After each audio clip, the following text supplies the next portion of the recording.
All right, we are live. RTIQ episode 4. Yes, TJ. How's it going, man? Doing well, boys.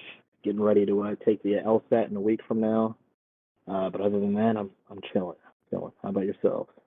Not doing too bad. Pretty good day.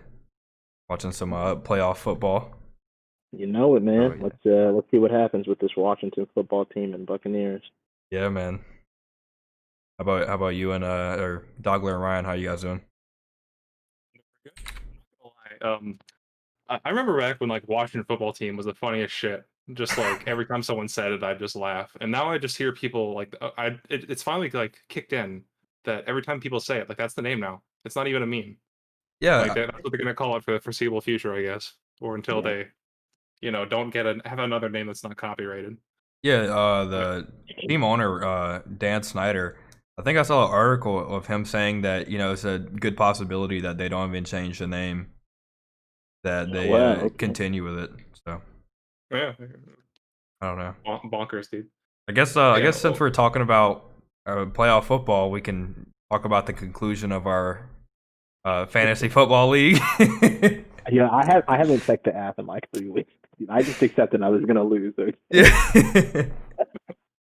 Oh man. So I was the big loser of fantasy. So I took the punishment of playing some Weeb games. I'm in the process of playing some Persona 4 Golden. And it's not been too bad so far. I think I've played maybe like 3 hours total. And last time I streamed it, it crashed quite a few times. I want to say maybe 4 times. And after the fourth try, I kind of just gave up. But I've fought like the tutorial fight, I guess. And then I did like maybe a tutorial boss fight. I don't know. Yeah. So it's going okay. I'm understanding the plot, and yeah, it's going. Not necessarily enjoying it, but I don't think you're supposed to enjoy punishments. So, I'm It's a slow still, burn. yeah, It's a yeah, slow for burn. sure. I'm still undecided if I want to continue with Persona 4 as like my full punishment or switch to Doki Doki Literature Club as like the second half. What was like the total punishment if I stayed with Persona 4, Ryan? Yeah, so there were two punishments. There's either up to the end of the first dungeon with Persona 4, and also the entirety of Doki Doki Literature Club.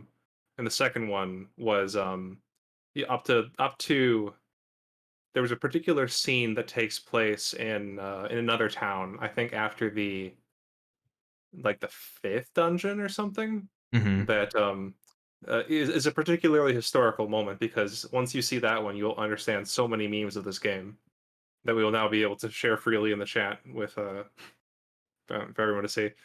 That that's the other one. If you want to just do up to that, then that's fine. Because after that, the story does reach a conclusion, but like honestly, it's less interesting. The actual story itself is less interesting than like the characters, and that's Okay, when all the characters get introduced, more or less. gotcha. Yeah, so I guess we'll see. I guess next time I play, which may be tomorrow on stream, if some of the suggestions that Jason gave me on how to fix the crashes work, I will. I think I'll probably play Persona 4 as like the full punishment. But if the game keeps crashing, I'll for sure, just you know, brave through the pain of the crashes, get to the first boss fight, beat them, and then switch to Doki Doki. But I guess we'll have to see how the game fares and works out. But For yeah, sure. overall, I liked fantasy football. It's the first time I played, and I think a few of you guys as well. Um, Yeah. Learned a It was my lot, first time. so I'll be prepared for next season. Um, and hopefully we'll Back. have some more people join us. I think we could grab a couple more from like the Discord for our little For sure. For small sure. group. And Yeah. definitely, I feel like we should share some pro tips that we've learned. My number one tip is for the first week. Remember, if you have really good players, don't put them on your bench expecting them to actually carry on their points. My um, goodness, took too many L's doing that mess. But uh, you know, make sure to check. Well, hopefully we won't have COVID for future fantasy football season. True. But if there is another virus, make sure to also check and see if your players are out, because then you might not have your quarterback and then you lose out on so many points. Yeah, unless somebody warns you just in time that your player has COVID. That's a small important thing. Yeah, just getting insider tips from the commissioner, you know. Yeah. The one person who actually pays attention suddenly bails you out the last second. For anyone that doesn't know, pretty much the whole season, there's only 4 of us in the league, and like if one of the like other teams had like a player in their active lineup that was going to be out due to COVID or injury, or it was their bye week, we had like a bro code almost not to tell them to fix their lineup just so they would catch an L for that week. And that happened quite a few times until the playoffs. And then Jason just decided to tell everybody that was against me. I think the thing that was so crazy though was like, even if we didn't tell each other, like I could tell when something was up. Because I remember, I think I had a matchup against you, and I saw that you had made 4 roster changes. I'm like, what is this man doing right now? Then I went into the app and I'm like, oh wow, I have like 4 players that are out. Like, let me go ahead and switch stuff up. But as far as like things that I learned, I guess I learned how like you gain points, lose points, whatnot. But I think like the biggest thing I learned was like most valuable like positions. I think running backs are the most valuable, position to like draft first. I think TJ, you picked Patrick Mahomes with the first overall pick. My boy Patty. Unfortunately, I picked Christian McCaffrey. He ended up being injured all season. But I think that was a good pick. And then Ryan, did you pick Lamar Jackson first? I'll take your word for it, dog. Maybe. Okay. Allegedly. But yeah, I think next time I will, pick top tier running backs as like my first few picks instead of, I think I had like a Tyreek Hill as like my number 2 pick. Played pretty well throughout the season, but there were some running backs that would have outperformed him if I would have chose them. But yeah, overall good experience. I liked it. Now we got basketball going on. It looks like you're ahead in this particular matchup so far, but we'll see how long that lasts. Let me tell you, I have not paid any attention to fantasy basketball. I have no idea what's going on there. I think that even Jason, who is like the most powerful basketball mind that I've ever met, is just like, he understands like 10%. We're all at like 1. Yeah. We know the players games. Like I know players, I know teams, like I know like how the game works. I watch basketball, I keep up with like basketball news. But as far as like the fantasy portion of it, there's like 9 categories that we gain points from, and I don't know. I'm just always like looking at my roster late at night, and it's too late to make roster changes then. So then you have to wait until the next day, and it happens just the next day as well. I just forget to check in the morning before the games start, and then my roster locks. So I don't know. I don't know how the most like practical or efficient way is to gain points, who to start, who to sit, and so on. So I just have like all my best guys just starting, and if one of them gets injured or gets COVID, I'll switch them out, and yeah. That's pretty much it. I think I've made two roster moves from free agency. I picked up LaMelo Ball and Kobe White, and that's it. I mean, as far as like trying to get like a good strategy going. One just because the season is just different for obvious reasons, right? You never. You're only gonna know till like maybe game day, if not a day or two prior that your player's out due to COVID or like any other health or injury reasons. Mm-hmm. If you pick James Harden, things were looking kind of tough because hey man, maybe he wasn't gonna play for Houston, but luckily he's showing up and he's doing his thing. Yeah. I drafted I think who's my guy, Stephen Curry first. And I acknowledge that's a gamble because. Every team's going to go after him, and if he doesn't put up any points, well, yikes, tough. That's great to waste my first pick on Steph Curry. Dude, he But, has been hey, killing it the past few days. absolutely, absolutely. I think he dropped what 60 points a couple days ago, or 50 plus, and then I think he made a nice, or the Warriors made a nice comeback. I think it was last night or the night before, after being down like 20 points Yeah, at yeah, one came point in the back to game. beat the Clips. Hmm. Yeah. So yeah, I don't know. Hopefully the season turns out well, and I don't finish last. That's my hope. That's Yeah, that's the only thing you I'm got hoping for. Persona 5, dog. Yeah. Might have to Okay. do some more weeb games. To be honest, I would rather just lose money. You know, I would I That's would that's I honestly would lame. I don't even like that, dude. gladly throw in $50 or whatever. Um, Wait. We still have a bet, right, Matt? Green Bay versus KC Chiefs. yeah, I got my KC. I don't know why you think the Packers have any shot. No, it would be nice. Listen here, I would love what's his face? Dang, I forgot. Is it Aaron Rodgers? There we go. Yeah, I would yeah, love for the him MVP to baby. get another title because, like, man, I feel like he's only had one, and I mean, he's up there in terms of like greatest, at least greatest quarterback. And Yeah, for sure. however you feel about Tom Brady, yeah, he has 6 rings, but he's had a lot of help. Let's be real. A Yeah, little cheating here and there too.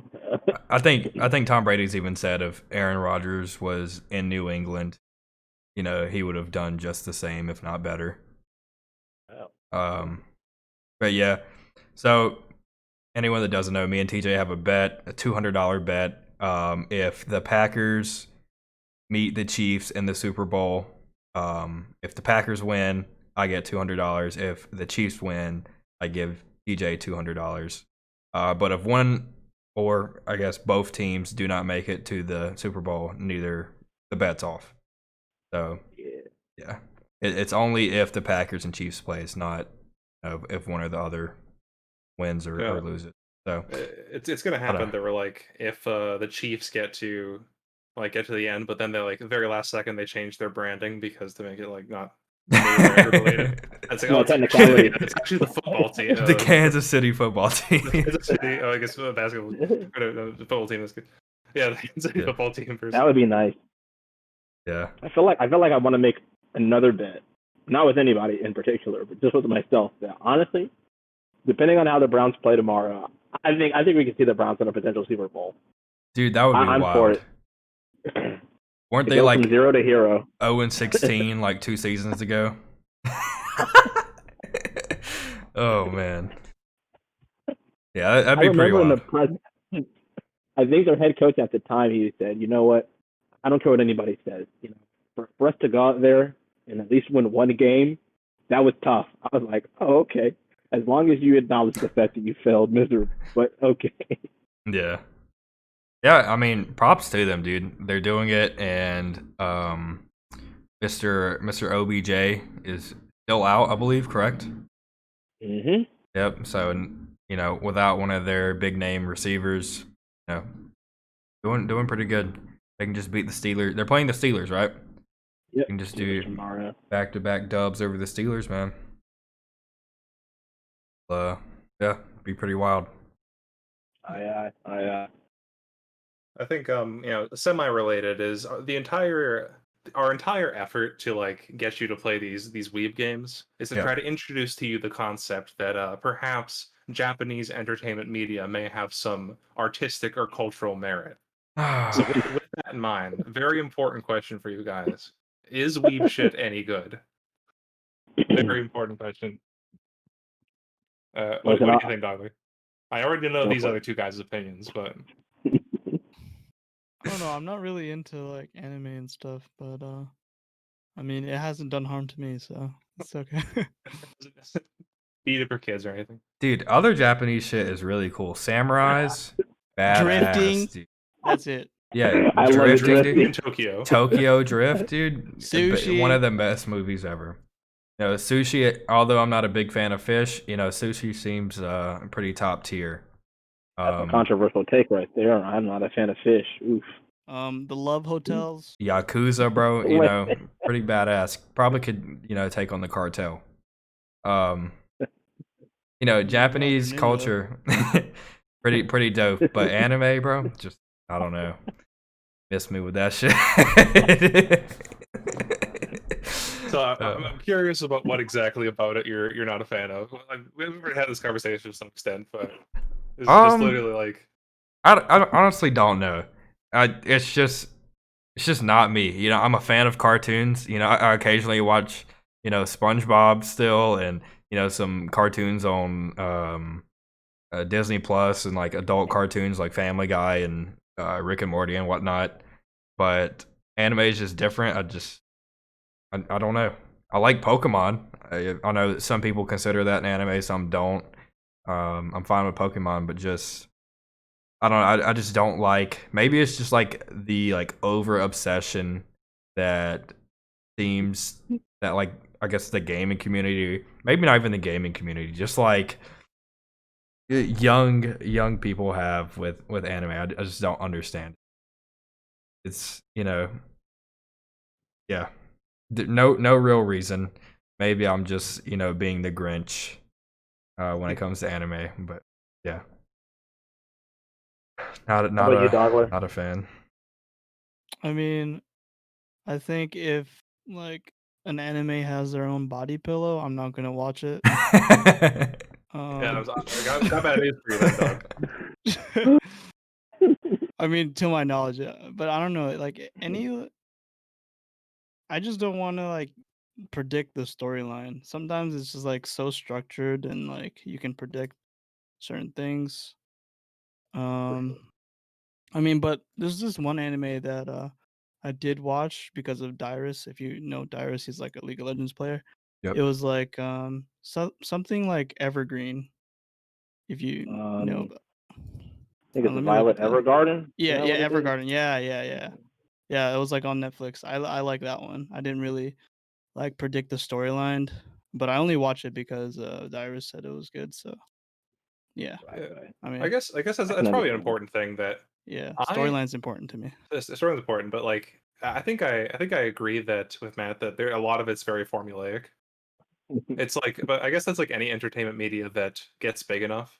Like Exactly. when you it's such a cultural phenomenon, and so much of it is just shoveled out. Like you could probably predict the plot of a lot of shitty AAA games that get released today Yeah. because it's formulaic. They're just trying to get them out the door.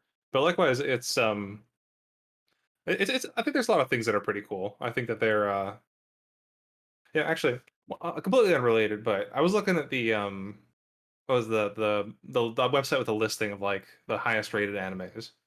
Which do you remember which one Yeah, that my is, DJ? anime list. My anime list, that's it. And I was seeing Yeah, like there you go. I was seeing some real stinkers up there on the top of that list, not gonna lie. Like I don't know how I still don't know how anyone likes Code Geass, dude. Unironically. Listen, man. I will be the resident weeb in the chat. Okay, I will adopt the title. I will give as much insight as I can. Yeah. Code Geass is. It's just that. Yeah, it starts off okay. Like the premise is just civil war between Britain and an area of Japan. Main character watches his family get killed, aspires to bring vengeance against the entire empire. The thing is, he gets like some special power that allows him to command other people to do exactly what he says. And the problem with the show is that it's almost as if every scenario that the protagonist finds himself in, he always has a plan to get out of it. And like, if you can masterfully create that, cool, I'd be all for it. But the thing is that it goes his way every single time, and I don't know how some people vibe with that. We've all heard the term like the Mary Sue or the Gary's do of comics or any other type of medium. The problem is that there is at the end of the first season, there's a scenario where he basically tells the princess of Britain to like execute or bring out an order to execute all the civilians in Japan, but he does so he doesn't do it consciously. So, for example, he says, "Oh, it would be a shame if I told you to kill all the Japanese." And then the thing is, his Geass, the power that he has, it activates, and so he goes forward and says it. But it's like, wait. it's never happened like that throughout the entire course of the show. And so for it just to happen now, like, oh, okay, yeah, this is some pretty convenient writing. And then from there, the second season just they bring in another person with more powers, and then he has like a whole family line that has all the powers, and it's like, okay, we're done here. So yeah, Code Geass being up like anywhere near top 10 or even top 20, that's a no go for me. As far as like the pros and cons of weeb stuff, I can definitely understand like people not vibing with like body pillows or like you know folks having their quote unquote waifus. Like, dog, it's the cartoon character. Chill, dog. As a 15-year-old, as fun as it is to meme about the best girl in Persona games, like I think it's probably a bit of a toxic culture. Everybody fucking talking about like, oh, what's your favorite underage girl in this video game? Dude? Ooh, that's pretty rough. Like, I remember I think it's a pretty important deal to kind of crack down on that shit when it occurs in the community. Yeah. Especially in like real life. Like there's the meme about the Smash Bros players who, have been there's just been this massive culture of of like abuse of underage Smash players that has been revealed in this last year or a year or so.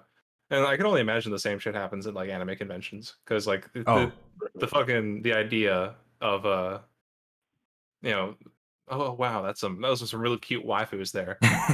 Is a little bit too ingrained. I yeah. don't know, For maybe real. more generalizing. Maybe they already had their you know, waifu Me Too movement Yeah. there. Yeah. I remember there's this one YouTuber I watched. His name's called the Black Hokage, and he made a video like where he like basically memes on folks who go to the anime convention. Which like if that's your thing, go ahead, do it. I'm not about to dress in a whole ass costume. Maybe like once in my life, but I'm never gonna be into anything that hard. Where I'm gonna put paint on and all that. But Yeah. no, I mean like because what like made I feel like anime is like super popular now. At least compared to like what it was in like the early 2000s. Because like there's no way I would be like, oh yeah, dude, I love watching them like out loud. Like, okay, there Yeah. might be some people who love it. People are gonna be like, yikes, he watches anime. He's weird. But the problem with, I guess, like I wouldn't even say it becoming more popular, but like Japan artists, like however they want to do their thing, that's fine, that's great. They have a problem, at least in my mind, with like they over sexualize. Like from quote unquote lollies, little girls who basically represent children, to like grown women, like with big boobs, like why? Why are we doing this? And so when you try to bring that into an anime convention, right, you have, probably due to like their first time seeing a girl in real life, right? Oh wow, she's my favorite anime character. Time to go be a creep or be a weirdo. And it may or may not happen, but like the features of the media like allow to be like a certain sort of environment that may or may not be conducive to things like being comfortable if you're a girl. I would say. Yeah. Yep. Yeah. I don't know. I'm just overall, I'm not a fan. I guess back on the topic of the waifu pillows or whatever, I don't have anything against that. Or if you have a mouse pad with like a little nice wrist rest on it, nothing wrong with that. Nothing wrong with that either. Go for it. You know what's so So crazy? this one is and my similar. bad, Ryan. I Sorry, won't go talk. ahead. All right. Oh, I'll it's just super really quick. quick. There was a video I watched earlier about so this is really popular anime, I think from the 90s, called Evangelion. And somebody was memeing like, okay, how much of your life could you get through using only Evangelion merchandise as all of your consumer products? Hmm. And so they had like, all right, so here's Evangelion tie-in water bottle, Evangelion tie-in apartment, Evangelion tie-in bedstead, Evangelion tie-in like toothbrushes, t-shirt, socks, underwear, pants. Like, I don't know if they had a car. I'm not No, sure. Actually, no, never. They did. There was an Evangelion themed Honda commercial, and I think you get that as a tie-in. I love it. And so I there was love just it. like all this shit that you could do to very expensively, mind you, Hmm. live your entire life as just the most horrifying weeb in the universe. And of course, you go to sleep cuddling your Rei Ayanami body pillow. My So goodness. I watched that show. That shit was depressing as fuck. Like I don't know I what was still going on haven't there. watched it yet. I've heard a lot of good things, so I know I got to add that to my list of things to watch. Though, as a quick recommendation, for both Matt and let me make sure I get your name right. It's Dogler or Skogler? Dogler. Dogler, Yeah, nice. Dogler. Okay. Drifting, Tokyo Drift. Amazing movie in the Fast and Furious franchise that's gone to shit recently. There's an anime called Tokyo. No, it's called Initial D, and it's Uh-huh. basically it chronicles this dude gets a Tokyo A86, the 1986 Toyota Sprinter. Like that's the real model of the car, and he just drifts down. I mean, it's basically the entire premise of the anime, and there's like 4 seasons. And I mean, I'm sure like you guys know how it's gonna go. I mean, he's gonna win most races or whatnot. But like, it's simple, it's grounded, it's not out there with like magic and girls with big boobs or whatnot. Like, it gets right to the point. And Yeah. I think that's kind of like the charm of older anime. I feel like because it's so popular now, like anything is going to get adapted. Jason showed us some content yesterday that we won't get into, but at least if you go back to like the early, or I guess the late 90s, or even like the 80s, like you have some really good content. So if you guys want to check it out, watch maybe like the first 3 episodes of Initial D, and if you like it, go for it. If not, that's also cool. You said it. You said it's an anime with 4 seasons. Yeah, it's like 4 seasons. Okay, yeah. I wrote that down. I'll definitely take a gander. Wait, you're Wow. using paper? The Yeah. paper's I thought that was OP, a dude, let me receipt. tell you. I have this cork board up. I keep some extra. Also, this is my lighting equipment. Keep some Oh, cork board yeah. up that I keep some notes on. It's really handy to have. Yeah, Not gonna lie. corkboards are the way to go. I have one that I stick like important documents or school schedule or whatever on. Mhm. Yeah. All right, new topic. Sounds great. So What's the next one? Elon Musk becoming the world's richest man. Not for long. Not for long. Yeah. As soon as I heard that, then like I thought about it for more. Then I put it down as a topic because I was really interested in talking about it. But then I realized like okay, it's very possible the next week he will be like not even in the top 10, Mm-hmm. just based on It'll how be like top 3, I think. Just give Bezos like 2 weeks. yeah, basically. It's not even because these guys are earning a tremendous like an absurd amount of money. It's literally just like stock valuation. Yeah. If what was it, the if you had like the same equity to income ratio as Tesla had, and you were like Apple or something, then you would be the richest. Mhm. It's the I don't know if it's a wildly overvalued company because I'm not an expert on the topic, but I don't know. What do you think about this, dog? You're more of an expert on this I than me. mean, from the conversations that I've heard about Tesla, there's there's people that are split down the middle where it's like it is or it isn't, and from the people that have invested heavily in Tesla, like Kathy Woods, um, and a few whales that I know of that went in really deep on Tesla this year. They think it's not overvalued. People are pricing in.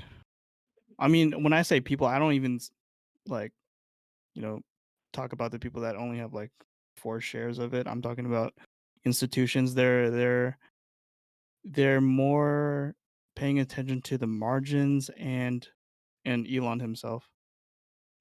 The margins like per car, Okay. and they're very bullish. Obviously, I mean,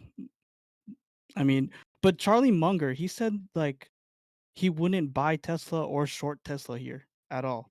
He's basically saying, and this is from another person's words, they're letting the kids play. He's gonna let the kids play. He's gonna let them run it up and down, and then wait for it to base out, and then make his move.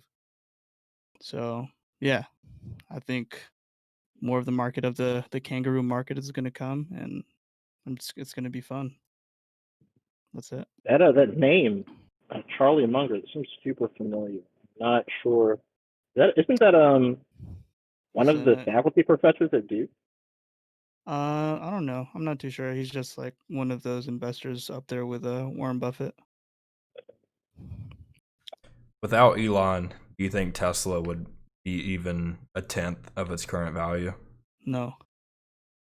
Oh, that's L, dude. That's the Yeah, I'm gonna he's have to agree. with the he's field just here. he's a driving force. Like that company doesn't exist without him. Even yeah, Oh, if he like if Tesla were if Elon Musk were to like get arrested tomorrow, then Tesla's or would vanish. It would vanish into the ether immediately. Yeah. The annals or of history. or smoke weed on a podcast, just lose quite a bit of valuation. I think I was talking to Jason the other day, whenever like the news had came out that he had become the world's richest man.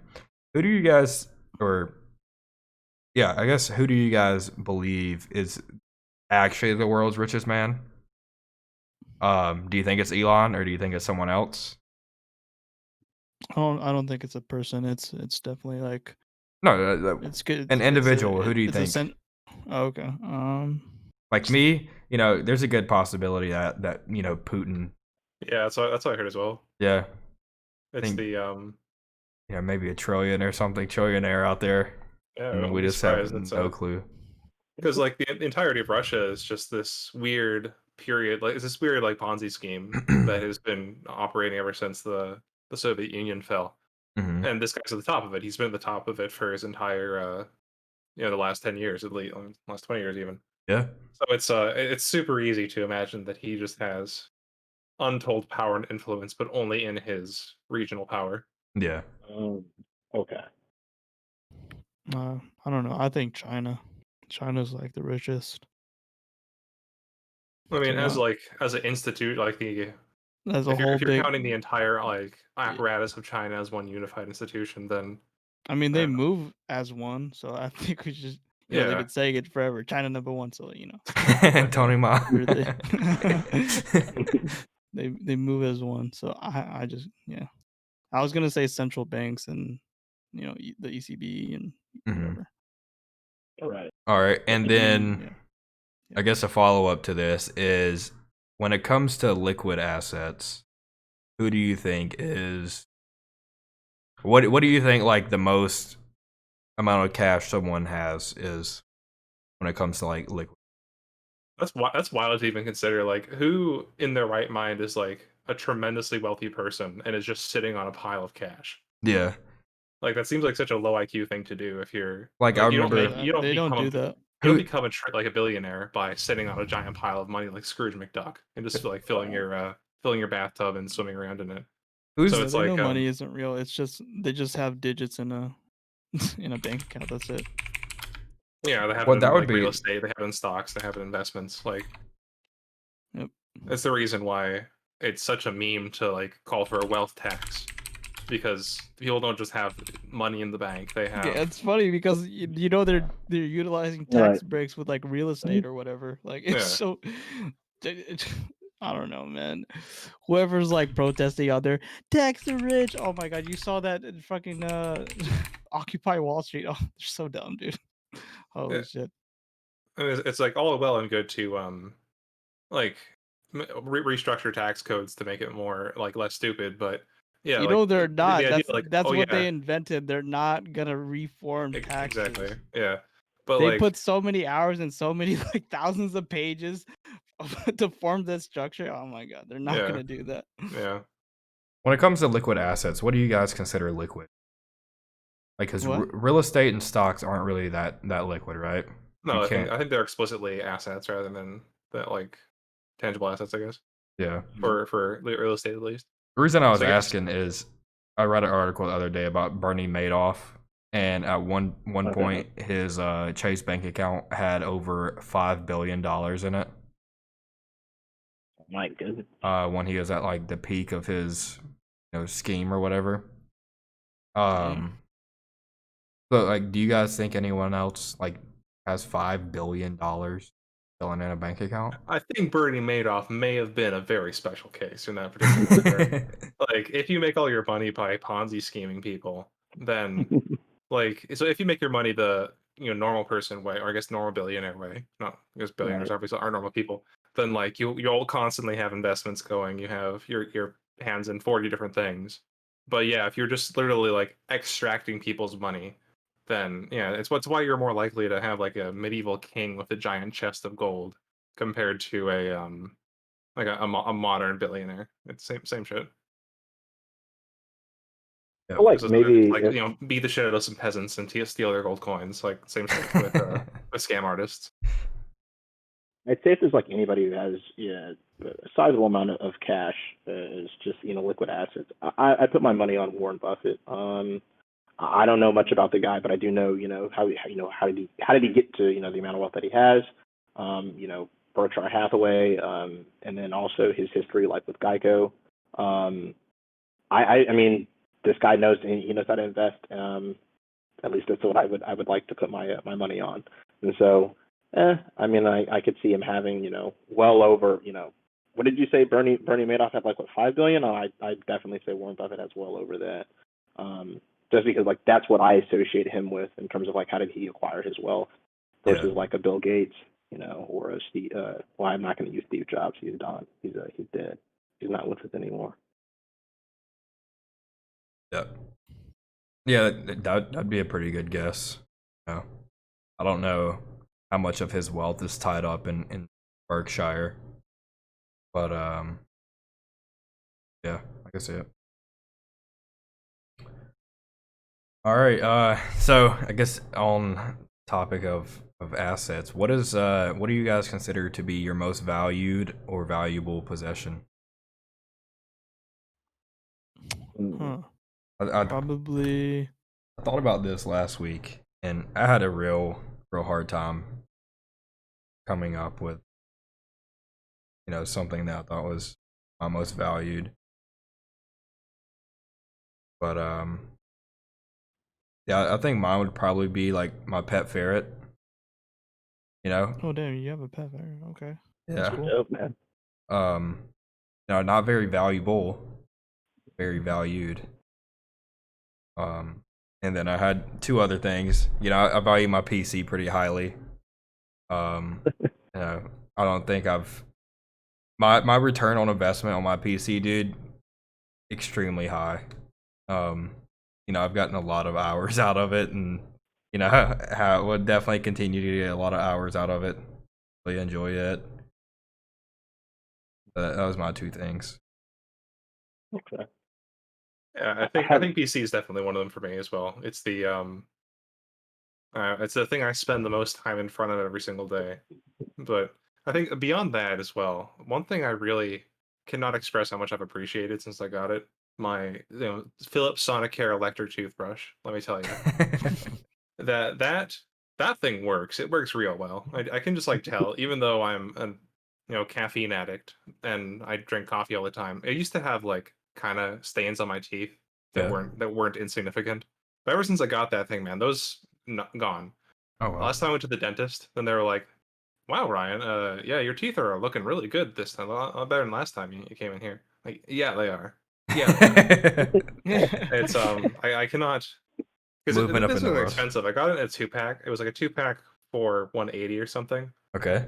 And so I took one of them. So it's not insignificant investment to put into a toothbrush, but you don't think about how much you use that um until you actually do, and it was good stuff. Yeah. Other than that, which I'm trying to think of the other like miscellaneous things I've bought at Costco over the last like because of course I got the two.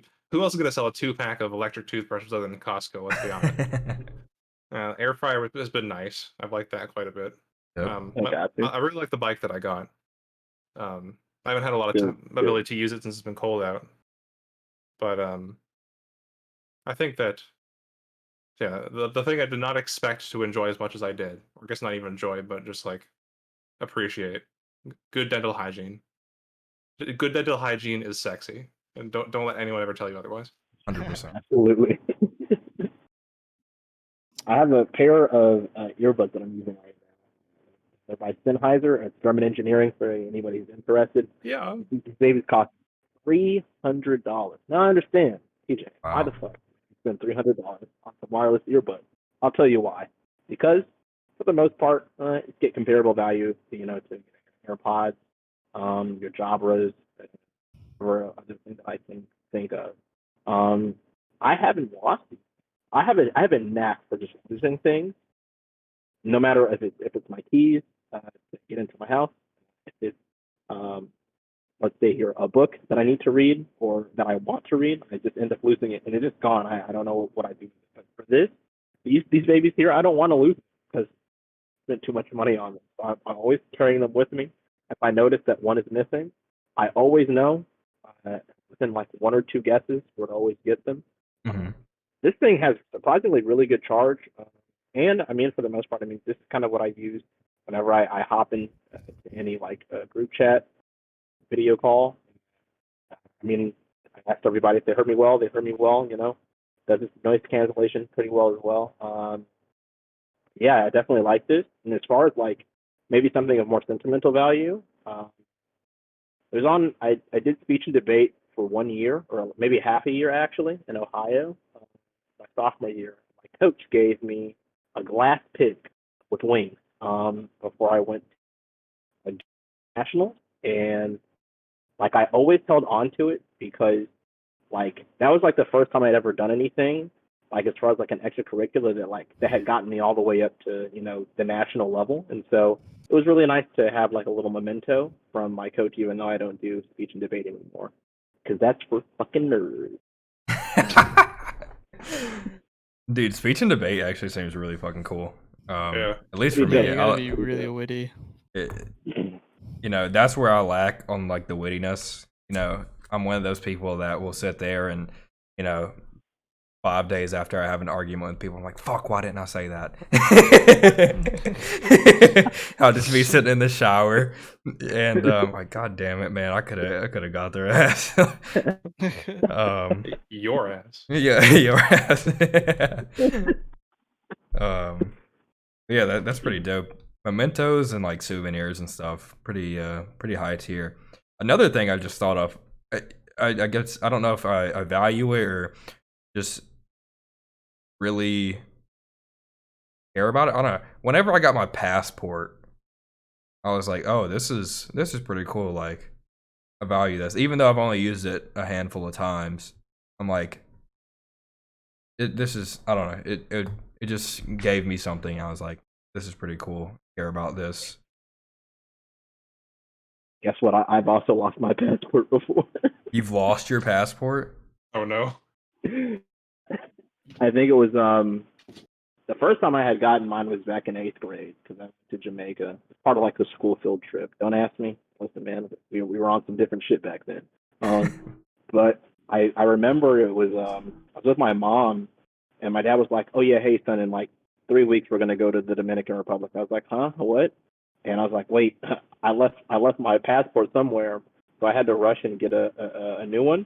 And now that I actually paid for it myself, I now understand. Yes, very valuable to me.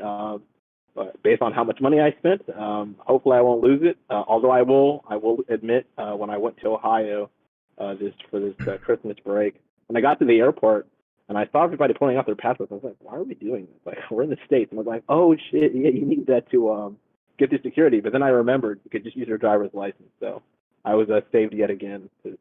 Some days I don't have my driver's license on me. Oh, Dogler. my valuable asset is a skill. I mean, trading. That's it. Yeah. I love trading. Fair enough. Yeah. Sorry, you want anything else you got there? No, that's it. Yeah. Okay, fair enough. So one other thing that I didn't realize until I saw him right here is y'all ever heard of rubber ducking? Rubber ducking as a verb? You told me Yeah. yesterday. Hey. Yeah, exactly. I was telling TJ about this yesterday because it came up. But there's this like concept in coding where basically you want to talk to an inanimate object to just run through your code. Like, all right, so this subroutine calls this one, which in turn like does this. Which, all right, so how does this work? And people like historically will use like a rubber duck that they'll just put on their desk and just explain to little ducky here how their C++ code works. And so since you can't really do that in the office, but obviously now that I'm working from home, then I can. And so I've had this little stuffed animal, this little beautiful little polar bear. His name is Scruffy, Scruffy, okay. who for obvious reasons. Who I'll just like sit there as I'm working my 9 to 5 and just like, all right, Scruffy. So this testing platform, tell me why is this test failing, Scruffy? And it's just I don't really know if it works, but it does definitely pass the time. Let me tell you. Yeah. Because this guy, he was my little pal back when I was a much smaller person than I am now, and I've kept him ever since. And now he sits on top of my bed frame, and helps me with computer stuff. Solid. Yeah, whatever works, man. Yeah, I'm exactly. glad that you kept it since you were a small boy, Yeah. a tall one. I've never heard, that be called rubber ducking, but I've definitely like heard of the concept before. Like Yeah. when preparing for like speeches or public talking. It's a good way to help you. Yeah. So other thing that was funny, as we were talking about liquid assets. Y'all ever heard of Mansa Musa? No. No. What is that? So Mansa Musa. So y'all heard of Timbuktu? Yes. Yeah, so he was the king of Mali, which includes modern day Timbuktu. And so he was apparently the richest man in the history of the world, with a current, adjusted net worth of about $400 billion. And it was entirely in salt and gold. This man had so much of because like he had, I think it says here he had 50% of the total output of those two things in the world at that time. Damn. In the world? So Holy shit. in the world. So this guy was a practicing Muslim, and so whenever he'd go on Hajj, which is like the when you go to Mecca to give your respects basically, hmm and he would just bring so much shit and just hand it out along the way. So this man's just walking through West Africa, casually destroying random economies with hyperinflation by just handing out money to people. He shows up in Mecca, does it every single time that he goes, and he's just flexing on the pores in the modern day Saudi Arabia with Jeez. his massive amount of money. So yeah, that's there we go. Liquid assets. If you consider cool. salt and gold liquid assets, then Right. let me tell you, this guy had that shit. That would That's definitely sick. convert me. I would be showing up at Mecca to get my yearly or however often it Get happens. my just pound of gold. Yeah. So you show back up in like some I don't know French town in the year 1300. Mhm. Like hey Matt, where'd you get that bar of gold? Like don't worry about it. Don't worry about it. By the way, I gotta pray. Oh man. Yeah. Yeah. Badass. So New Year's resolutions, how are they going for everyone? Few podcasts, was it last podcast? Yeah, last podcast we all gave our resolutions, TJ. I don't know if you have any or have, thought about it at all. Not really. Yeah. You guys go. I'll go last. All right. Yeah, let me flip back to mine. I remember a few of them, but someone else wants to go ahead, feel free. All right. Mine was more like long-term goals, but I don't know. Life seems pretty like in sync than it has ever been for me. So, it's a good feeling. It's like a feeling of confidence. hmm Um, but yeah, I probably owe that to sticking to my rules in trading and in journaling. That's it. Yeah, keeping my ego in check. How are your streams going? It's good. Yeah. I mean, they're not really for like attention, but I haven't used any of the broadcasts to look back on any trades, but I'm sure if I did, I would see some mistakes. Like I know this week I definitely left some money on the table, but it's okay. I mean, Live it and you learn. happens. Yep. Yeah, that's I think it's a great idea that you're doing that. I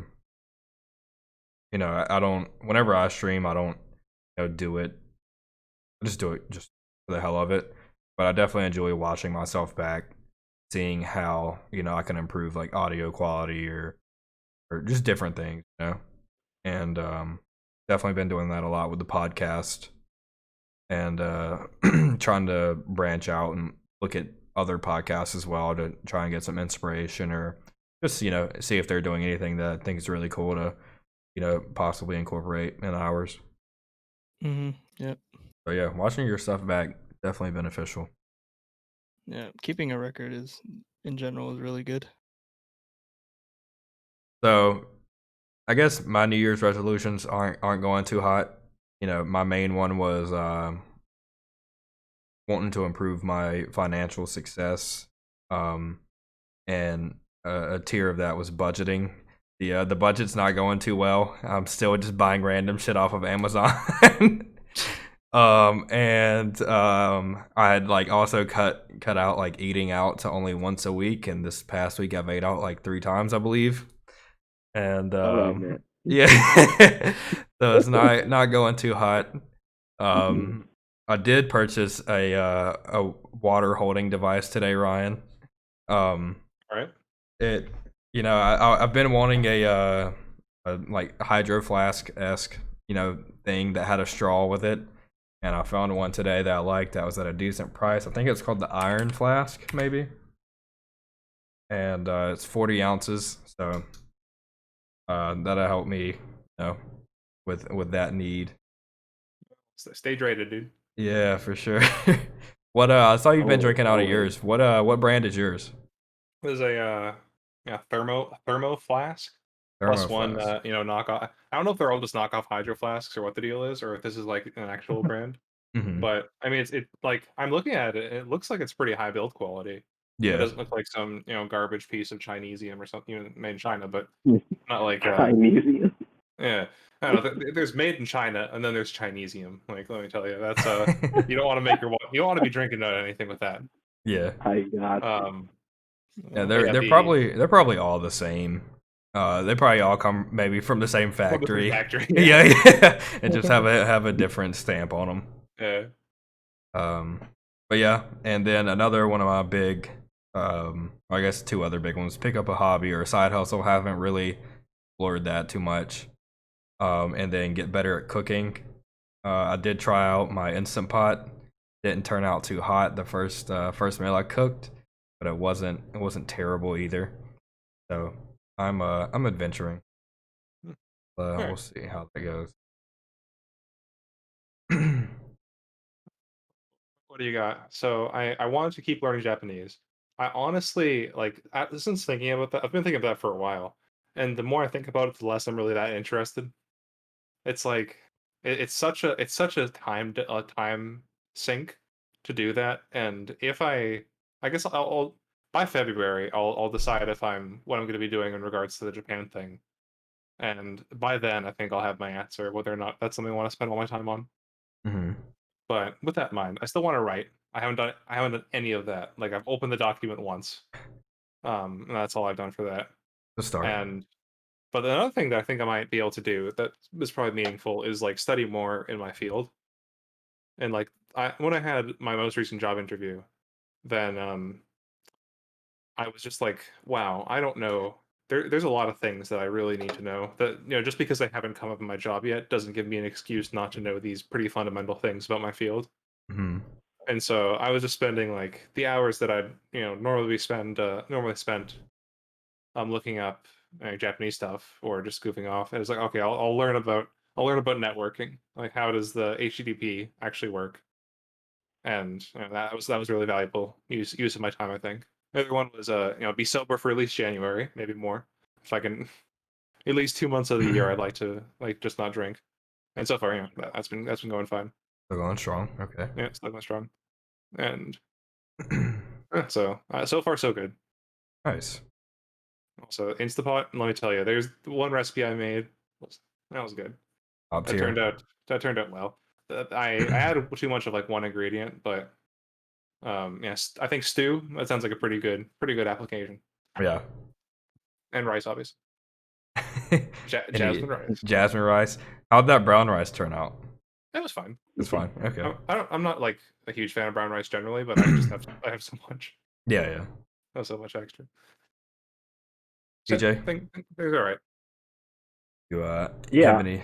So I definitely don't think I have like any New Year's resolution that comes to mind. I think something that I started doing back in November, that I mean like has kind of like burst into a whole list of things that I want to do. Mhm. Was that I think it was November 6th. I made a pledge to myself that 2 months from that date, I would be back in track shape, and by that I mean when I used to run track, I just felt like I had a lot of like good cardio conditioning, so I just wouldn't get tired at all. And I've noticed, obviously, being at Duke, having all those wonderful meal points, and not working out as much as I normally would, or running, got a little heavier, man. Got heart out here pumping a little harder. Okay. And I was like, okay, I don't like this. And so I mean, basically for 2 months, I would either run 2 to 3 miles a day. I would do Brazilian jiu-jitsu, that's my martial art that I practice, or I would just do some calisthenics, over here in the basement of my house. And suffice to say, I am not where I want to be in terms of track shape, although I don't feel tired like anymore. I don't feel like as tired as I used to feel. Now, don't get me wrong, I'll obviously still go to sleep, if we're having a video chat. Listen, man, I love sleep so much. But as far as like, man, just feeling, I never feel that now. I cut out like soda, but like for good this time. Like I really just try to stick with water. Mhm. I love juice, so I will never give that up. I just bought some swimming lessons that'll begin over in February because I've always wanted to learn how to swim. And as far as like some other small things that I have, I mean, and a lot of this stuff will, definitely I think pick up, after I finish taking the LSAT. I want to quote unquote relearn Spanish, really get to a level of like where I feel fluent with it. As far as another 2 languages, I just picked some random ones that I felt like, okay, this will be useful, but I mean, they're not like essential. I want to learn Norwegian, and yes, Ryan, I want to learn Japanese, I should say. All right. I got to stay true to my weeb roots. And as far as just like small stuff that I do, I'm always like learning new recipes. I really love cooking. I won't say that I'm a 5-star chef, but for me, like it's always been like a form of therapy. Things go, tough. So that's that. And maybe one day in the future, probably be at the end of this year, I'll be able to join you guys with a fully built PC. But until then, I'm on this wonderful laptop that can play all the types of games that I really can't play with a speed of 1 frame per second. I'm talking about Valorant, of course. But watch out, December 2021. that's when I'll see. Solid. So you're into BJJ. Do you train at a gym or anything? Yeah, so I found this dojo that's about like 5 minutes away from my job. I basically like go there 3 days out of the week, most Saturdays too. And there's like a gi class, there's a no gi class, beginner and advanced. I do both of them, and I've been doing that since August. Although I've been getting more consistent these past 2 months. It's been fun. It's also been like kind of, I don't want to say frustrating, but we'll use that word anyway. It's definitely gotten me to like think through things a little bit more, and not just like in general, but then also when it comes to sparring or whatnot. Because I used to do Krav Maga, which is it's an Israeli-based martial art, and that's more striking, and this is all about grappling. Yeah. And so like I've had to switch my whole mode of thinking from I need to be more patient. I need to stop trying to exert control over things and kind of just like let things come to me. Yeah. And that actually helped out a lot. So I've been having a lot of fun. I've been getting beat up every time by the black belt. It's tough, but we're making progress, so I can't complain. Dude, that is awesome. BJJ is like one of the hobbies that I've been highly considering getting into. So I definitely want to talk to you more on that one. How did you get started? Did you just like look up gyms and show up one day, or? or like Yeah, what was the process? I was trying to see if I wanted to either do boxing, Krav Maga, picking that back up, and then my dad suggested doing Brazilian Jiu Jitsu. For whatever reason, I had like this really weird interest like to the last part of this year of like UFC, and my favorite fighter is Khabib. That man is a fucking beast when he Hey, gets into the ring, and okay. I mean he does a lot of grappling. So I was like, you know what?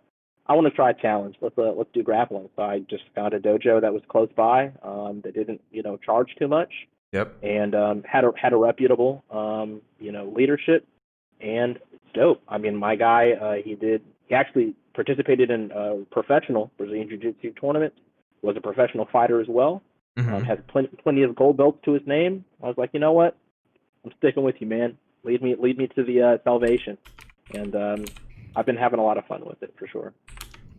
How much are you paying per class, or monthly, or what? Monthly, I pay $136. Yeah, that's pretty much it. Um, I mean, like, yeah, you have to buy a gi, but I mean that honestly costs like $50. It's not bad at all. And other than that, they actually gave me like two. Actually, they started me off 1 month free, and then like if I really wanted to join, then they would charge me yeah 136 a month. So Okay. fairly affordable. Like you, I need to work on my budgeting. Why I made sure to I bought plenty of sandwich meat and chips and Hey, some fruit and granola and yogurt. So not trying to go out tonight. No nice. McDonald's. And no spicy nugs. Yeah, dude, I think I'm gonna add Unfortunately, that to my to-do list for this year. Learn how to fight because like I watched this I, compilation of mhm. Israel Adesanya. If you guys know him, he's like some tall Yeah, UFC. midweight. Yeah, Yeah, he's crazy, hmm dude. He's so sick. Yep. yeah. So He's super dope. yeah, I'll definitely put that on my list. Did Do you have like a martial art in mind? My bad, Matt. no, no, go ahead. No, I don't know. Oh, I don't really know, or I can't really distinguish okay, forms of martial arts. I got you. Did thank you for the sub, James. I appreciate it. TJ, were you into BJJ before COVID started? Marginally. I actually done a few classes when I was at Duke. One of my friends, her name was Addie. She was like, "Oh, hey, I noticed that she noticed that I had went to a Krav Maga session, Uh-huh. but I just wasn't feeling the vibe there. So I was like, you know what? Why not come to a few classes, see if I enjoy it or not?" And I really liked it. However, I mean, I was just busy with college or whatnot, and I mean, honestly, I was like, man, I'm not trying to work out this much in addition to going to the gym. Hmm. So, which honestly should have been to my benefit because then I wouldn't have gotten a little bit heavier than I'm used to being. But no, yeah, I was definitely interested beforehand. Okay. I always just like kind of like being a well-rounded in whatever I do, even if I'm not particularly like specialized in any one thing. And I'd Hmm. I'd always known that like I always just assumed that because I'm small as heck, why the heck am I trying to grab anybody? They can just pick me up like a rag doll and throw me around. But I've learned that like there's a couple things that you can really do. And again, it's like it's not about me trying to be aggressive or offensive. Kind of like you're just reacting to a lot of what's going around. And I mean, Yeah. don't get me wrong. I mean, obviously in real life, kind of like take every. So I'm not trying to. I mean, if I don't have to, I'm not going to try to grapple with you. Like I have other things better to do. I'm like, if there's a chair next to me, like, but I've been taught to use the chair. Like it's okay. Like do Yeah, what you yeah. have to. Yeah, 100%, So dude. yeah, I that's kind agree of with like my that. mindset. Is there any like challenges or anything that you've noticed? I'm sure there is, but Mhm. since practicing during COVID, because you're grappling, you're rolling really close to people. Yes, Um, I'm getting all types of sweat on my face yeah, like from. is it still about the same from when you previously trained? Yeah. So what's one really good thing that we did here is like at first it was kind of like um, everybody was like under the like expectation that listen here, we're not gonna be monitoring you guys super heavy like you guys are full grown adults. If you guys know that you're sick or whatnot, do not come to the dojo. and that's like if whether or not you have COVID or not. Yeah, yeah. And then like over the course of like the months, especially as it got more severe, there's like been some light testing. But I mean, again, but like we're free to come as we are. It's just be responsible, which I'm down for that. Yeah, Yeah. Nice. Solid. Yeah, I'm definitely gonna, look into it more heavily now. Especially, maybe I can get some guidance from you, or be awesome to have something in common to speak about. So yeah, for sure. All right, so lot of politics popping off this week. Only a few days into. We're going up the roller coaster this time. Let's go. Yeah, only a few days into 2021, or as I've seen, maybe it's December 38th, 2020. I don't know. Gotcha. So we had the Georgia runoffs on the 5th, or that finished on the 5th, and it seems to be that both of the Democratic candidates won their races, giving the Dems the control of the Senate. So we got a Democratic trifecta. But then the following day, December the 6th, some real shit popped off. And yes, anyone want to take over and explain what happened, or? Who doesn't know, dog? Like what kind of rock? Like what kind of Patrick Star rock do you have to be under to not have figured? Actually, what rock is this under? Bro, the Amish have no clue what happened, dog. They are chilling. Yo, good on the Amish though. Like imagine just living in a society where you don't worry about like 2020 didn't even affect you. Like, well, I guess a few more people are dying of like some coughing disease like since last year, but other than that, it's fine. Yeah, I would have just reacted as like the normal flu, like we should, and just stay at home, like stay at bed rest or something. Yeah. So the Capitol got stormed. Congressional members by Antifa, uh, allegedly. And depending on who you ask, I think a majority of people would say Trump supporters, domestic terrorists, or QAnon, maybe some Antifa members in there. BLM is not a domestic terrorist comparatively. Yep. We gotta fact check that, Fact check it, sure. And there were some unwanted people in the Capitol, many of which have been arrested since, and many more still awaiting to be found and arrested.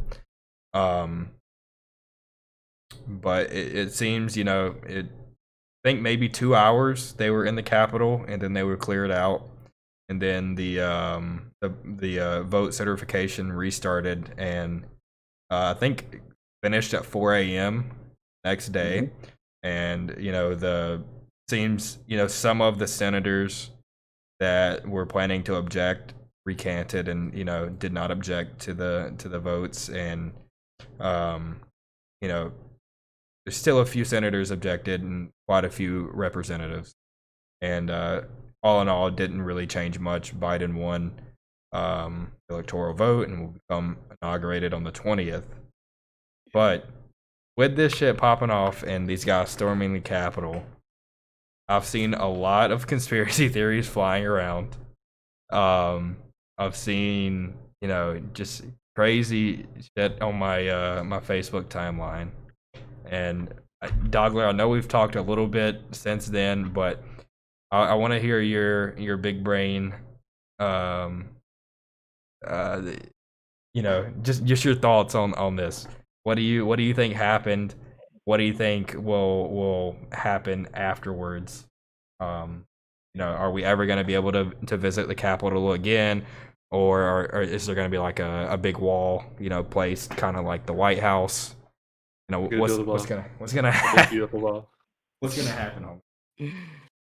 I don't know, but from what I've seen on Twitter of like actual point of views on like the whole march over there and to the point where they started breaking through, the majority were booing at the people that are fighting at like when they were up at the steps and like the the bleachers or whatever it's called, like scaffolding for the inauguration. Yeah. And they were booing at the people that were causing turmoil, problems. Yep. And comparing BLM and Antifa um, protests, mostly towards like Antifa, how they escalate and take over BLM's protests and shit like that. Uh-huh. Um, you know that MAGA march that happened on the 6th, it ended, or well, towards the end, they sang the American anthem.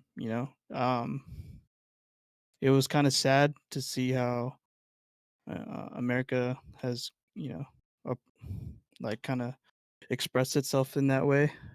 But I don't know. From this point on, I feel like, I mean, we could probably just transition into the topic of like how are you preparing for the Democratic trifecta? I mean, you Okay. gotta get your like gender name tags and fucking get all that shit. Get a stack of those. They're only like $10 on Amazon. Get your gender name tags. Get your pussy hats and shit. What else? Uh, Gosh, I don't know, bro. I'm definitely like leaning towards like moving to somewhere like rural. That's why I've been saying like moving to Texas or like Florida, Okay. somewhere where it's like more free and they don't really care about customary leftist BS or radical leftist BS. Okay. To be more exact, but yeah.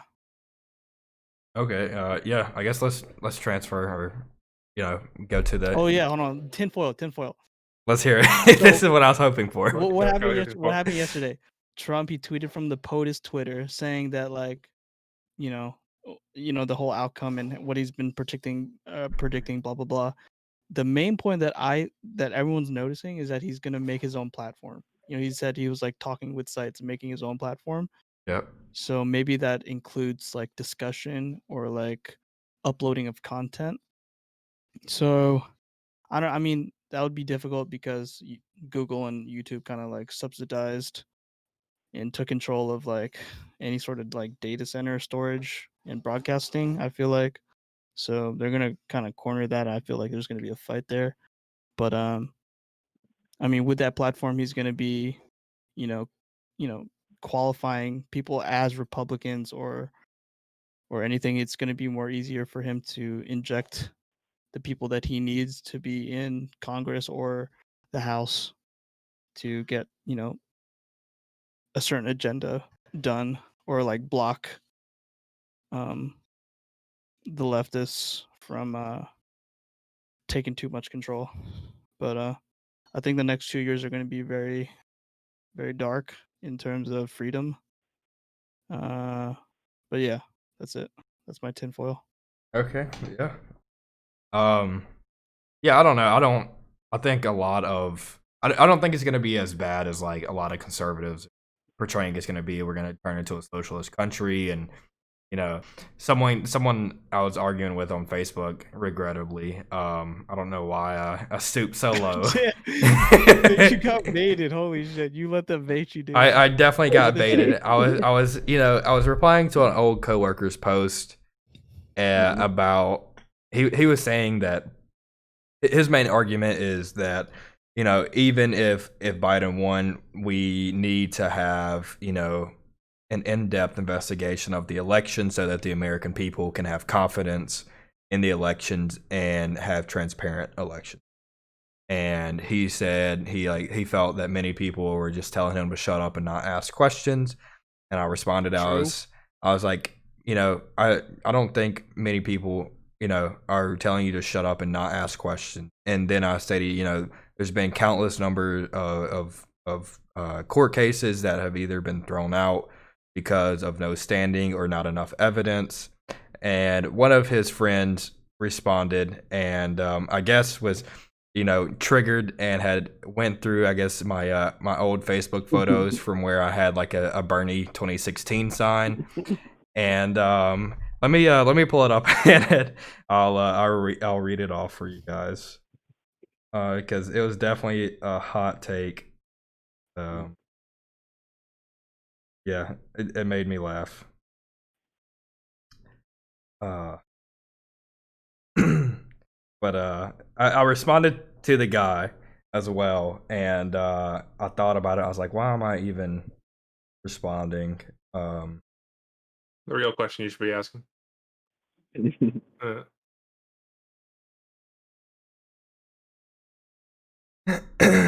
he saw the picture of me with the Bernie sign, and you know, added another reply to his original comment and said, "Fucking Bernie, bro. I knew it before I even looked at your profile. You don't deserve to live in a country like this. I'm sure you're going to rejoice when we're all eating zoo animals. Fuck you, commie."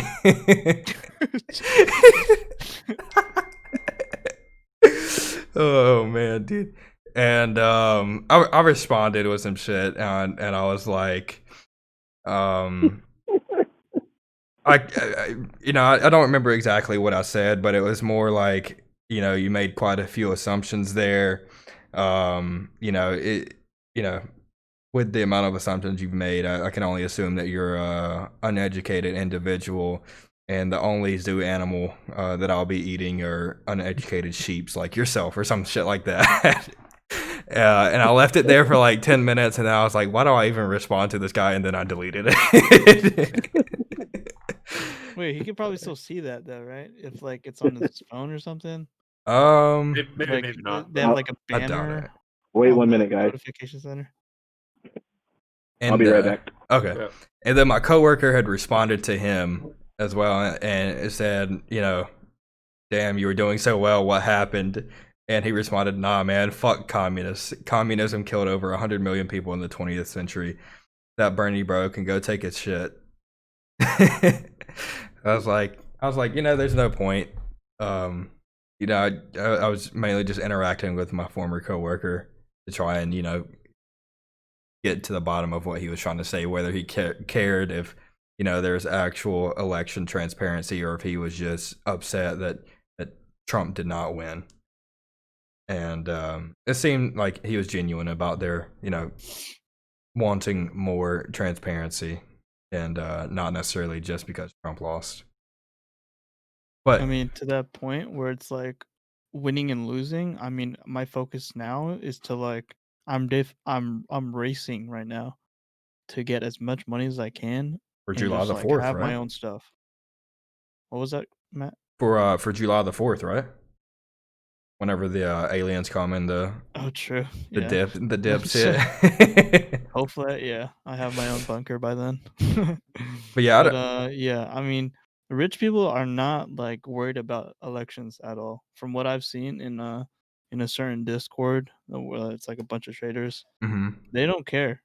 They just they live their own lives because I think to a degree money separates people. Like you don't see any rich people complaining about this pandemic or elections or anything like that. I mean, they may do it just to, you know, to socialize, yeah. but Hey, when you have money, or to be accepted in socializing, but not much really can affect you negatively. yeah, I want to Once be you on hit a that boat, or certain like yeah, have wealth my own level. boat where I don't get affected by the waves like that. Could also be the mindset. I think more people, including myself, should take this one. But what happens in your house affects you more than what happens in the White House. Right, yeah, that's a good saying. Yeah. But yeah. So yeah, with the Democrats taking over all three branches, or two branches, I don't see much, is gonna happen. There's still gonna be moderate Democrats that don't, push far left agendas. You know, we're not gonna see, full cooperation with all Dems to, pass, what these conservatives are calling, socialist agendas. It's just, I don't know. I think we're gonna go back to. I think we're still gonna be, deeply divided, but it's not going to be, terrible.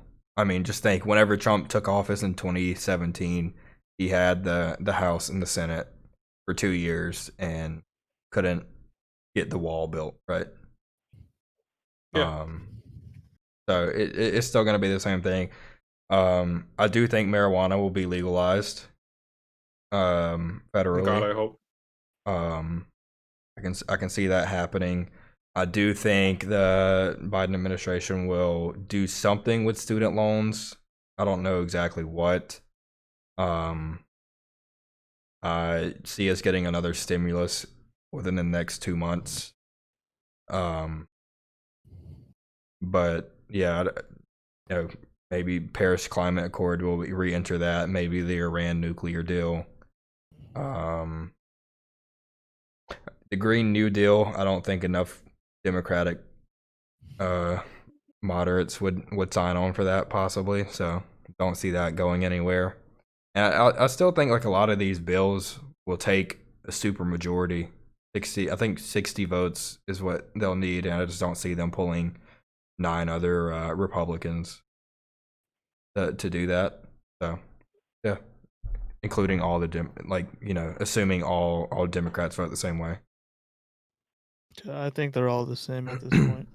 Yeah, it's more or less a one-party system, except when it's Yeah. convenient not to be. There's Yeah.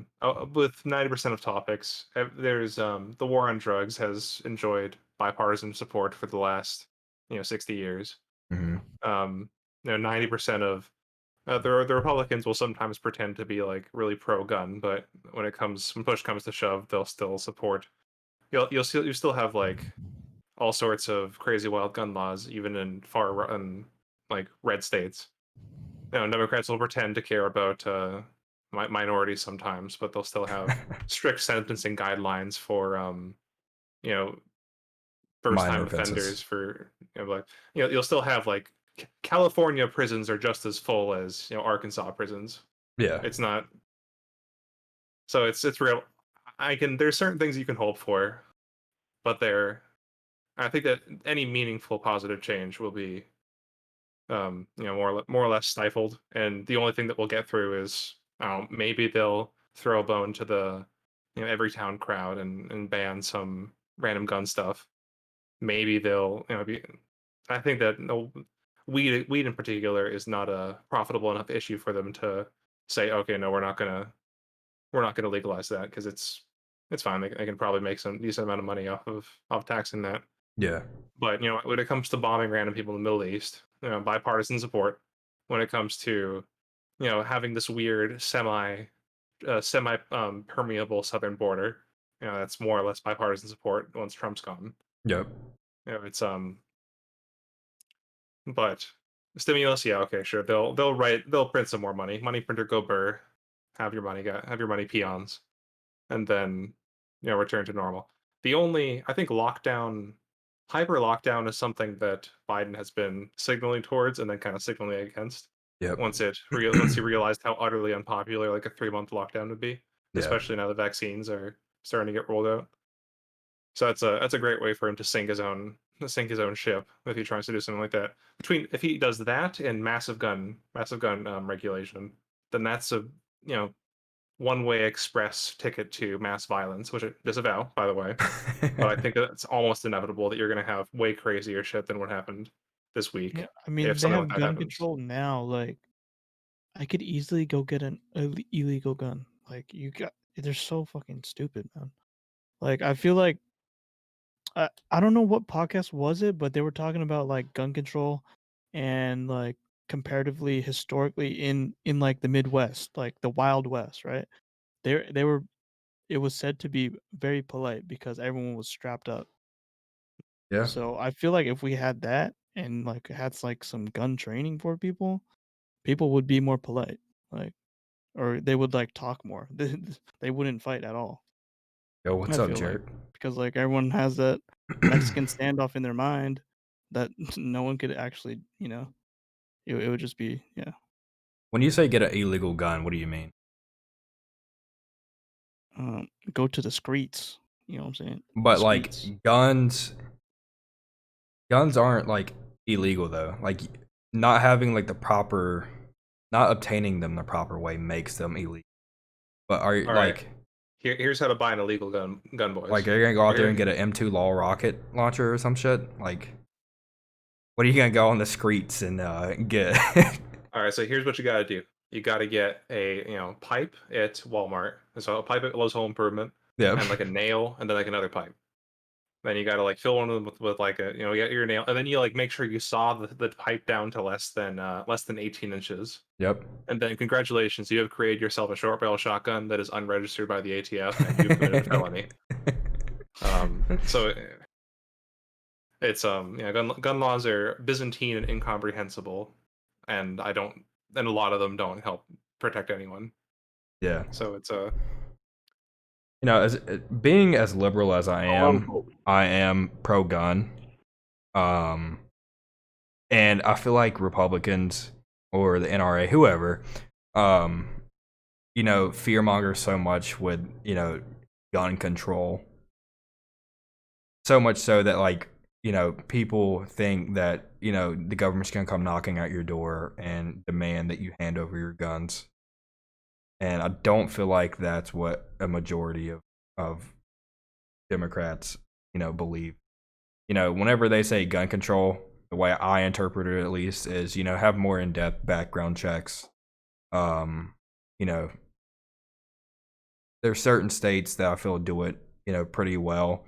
I've been wanting to buy that Glock 17. I think it's either 17 or 19. I forget now. 17's a big one. 19's a slightly smaller one. Yeah, so I've been looking at getting the Glock 19, and I've been watching, a few YouTube videos on like,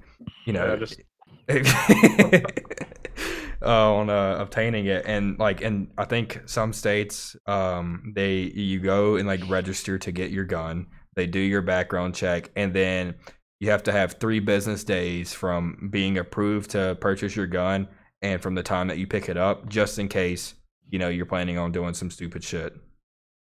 And, that's such a minuscule thing, but, I feel like conservatives would overblow it and be like, oh, they're, stripping our rights. I feel like most people would agree that, not everyone should have a RPG, right?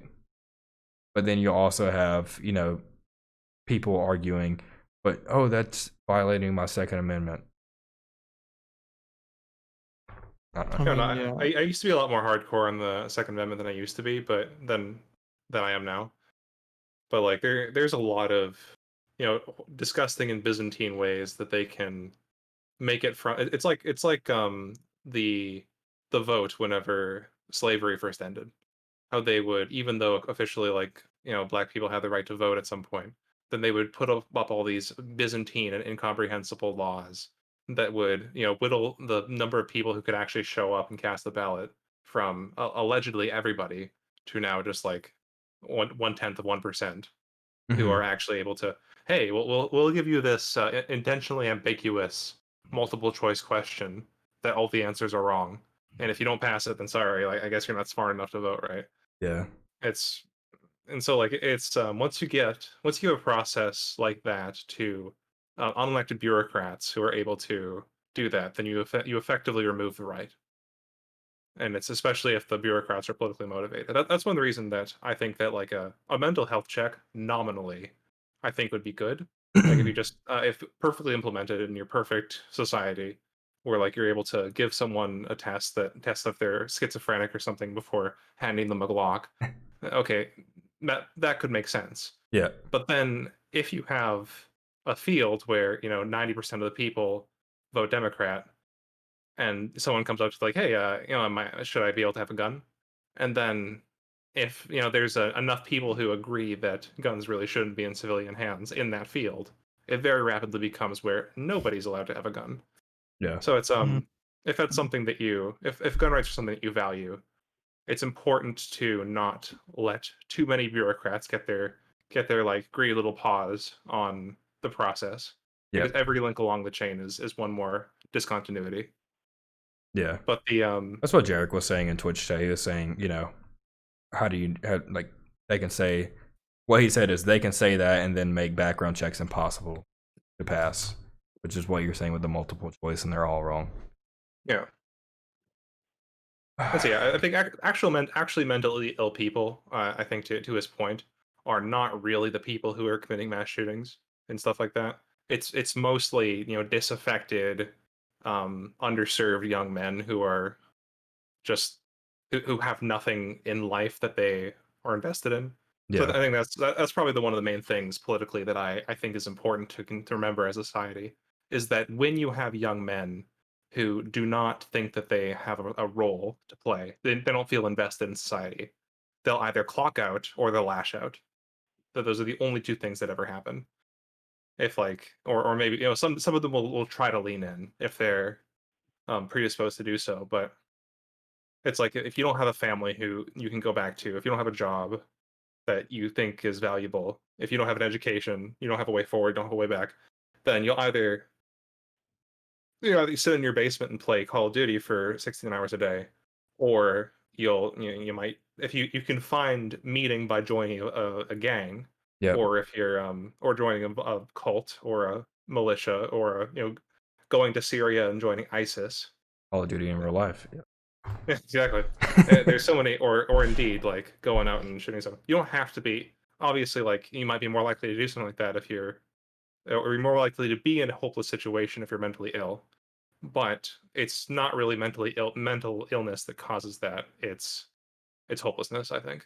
Yeah. And that's one thing that whenever the not real activists, the NRA, and along with like the really pro gun control crowd, I don't hear that talked about enough. Yeah. The that's my soapbox that I'll get off right now before I go any further. No, I think I agree with you on that. Um, we've had many discussions on mass shootings. Uh, and yeah, I agree.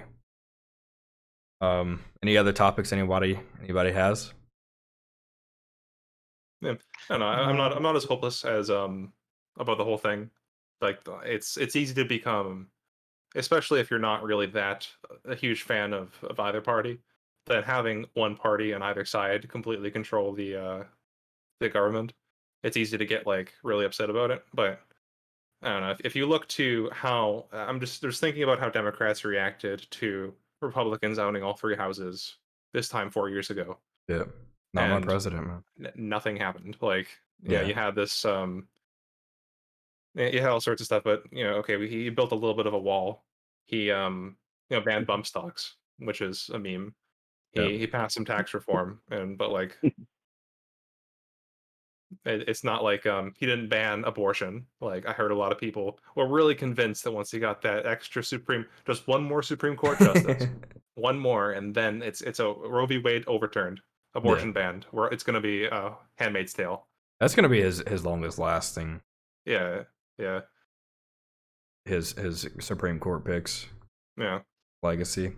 Um, And likewise, I don't think guns are going to be. It's for the left, it's abortion, it's over, and then for the right, it's guns, it's over. yeah. Now they have it. What do you guys think about him getting banned, Twitter and Facebook, then Parler getting removed from the Google Play Store?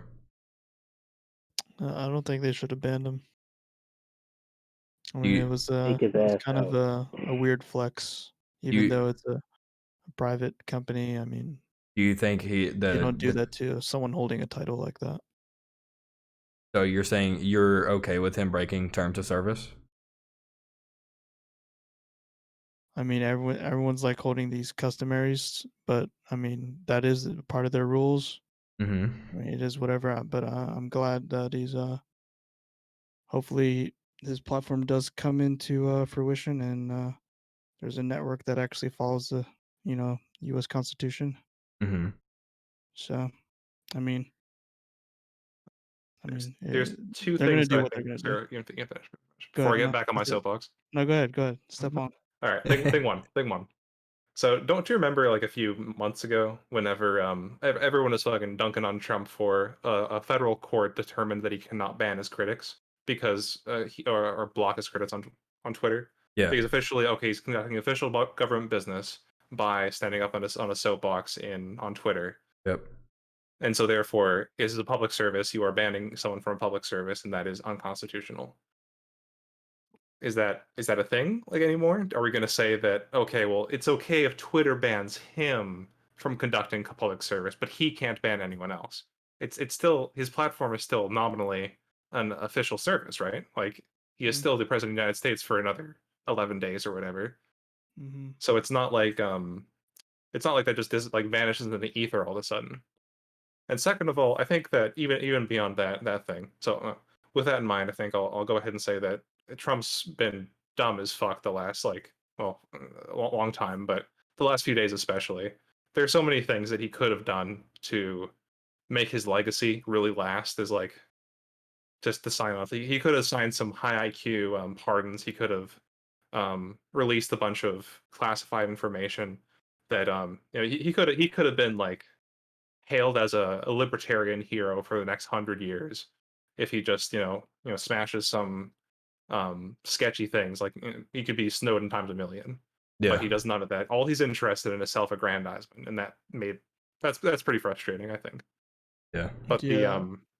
the other thing was, are we just gonna let like random billionaires determine what the like who's allowed to listen to public figures at this point?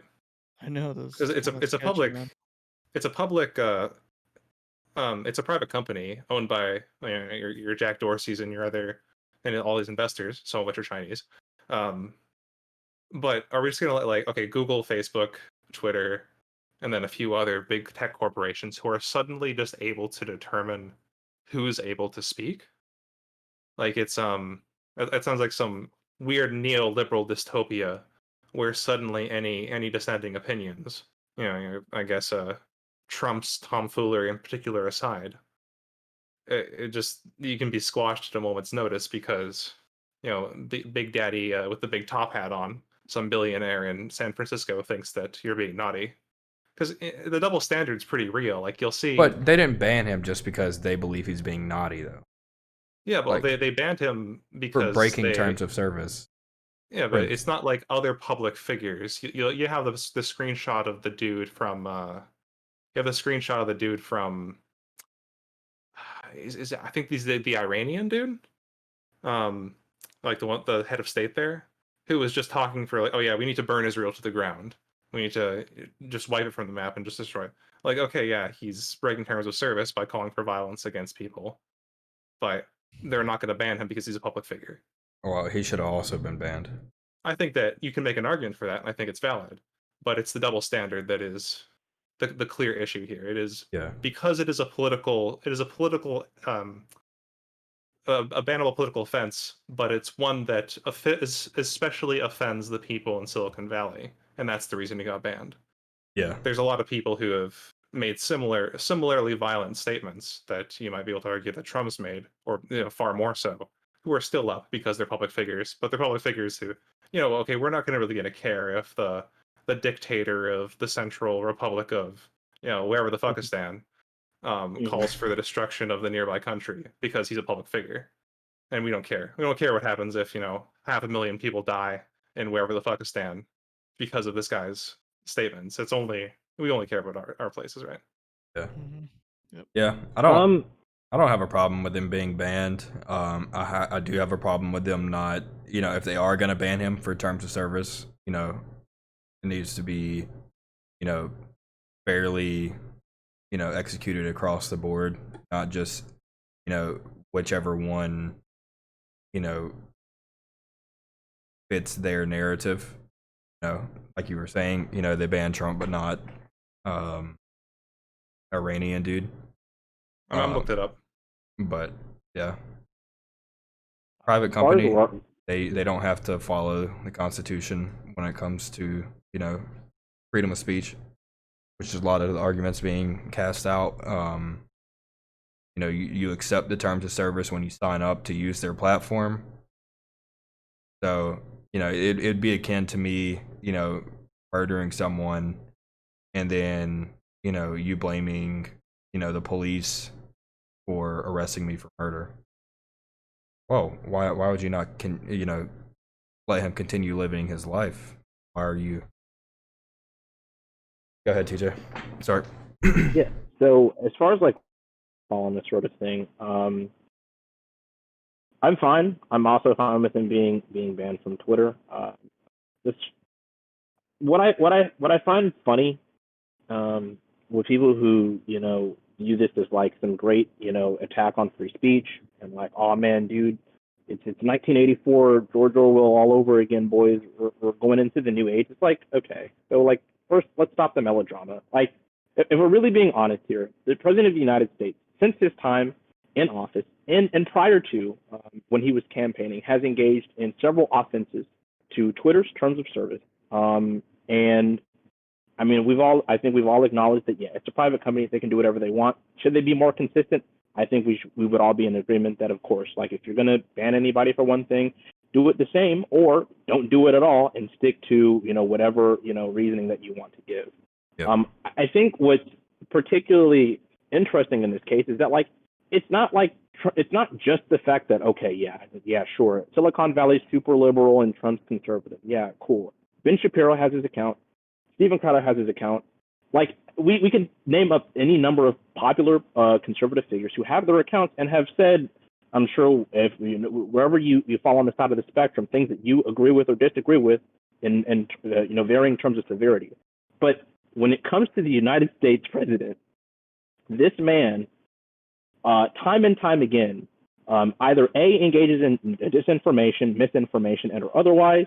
I'm not even sure if he ever like incited any call to violence on his Twitter page. If he did that, like that's another thing to ding him on. But it is a culture that he has perpetuated, not just for himself, not just for the people in his administration, but for the people who follow his brand of politics.